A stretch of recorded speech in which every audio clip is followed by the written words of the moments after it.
అంతే అలాదు అది నిజంగా 100% వాస్తవమైన అవునబ్బా. దాన్ని మించింది లేదు, ఏం లేదు సుబ్బు. రొటీన్ లైఫ్ అనుభవించి ఈ టెన్షన్లు పడి మనకు రిలాక్సేషన్ కావాలంటే మందు ఒకటే మార్గం అంతే. తీసుకున్నా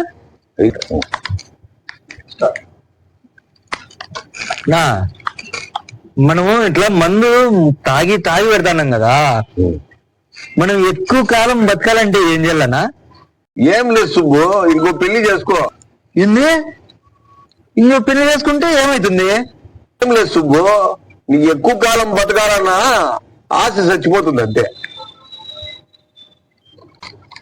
అంతే అంటావన్నా? నెక్స్ట్ ఏం లేదు సుబ్బు, ఇప్పుడు కొత్త సంవత్సరం వస్తుంది కదా, మళ్ళీ ఇంట్లో ఖర్చులు, గుడ్డలు, పిల్లలకు షాపింగ్లు అంట, ఎంజాయ్ ఫుల్. కానీ డబ్బులే, ఫైనాన్స్ చాలా ప్రాబ్లం అవుతుంది. వేసిన మనమే అయిపోయేది ఒక్క సంవత్సరం, మళ్ళీ ఒక్క సంవత్సరం వస్తుంది. తాగినాకి పోయింది ఎట్లా?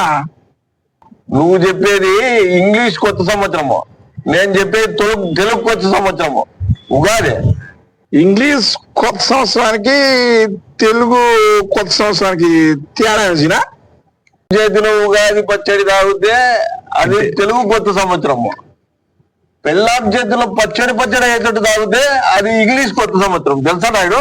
అబ్బా నీ మాట నిజమే సీనా, నిజమే. ఇది ఎదికేసినా బా, మందు తాగితేనే అన్ని వస్తాయి బయటికి.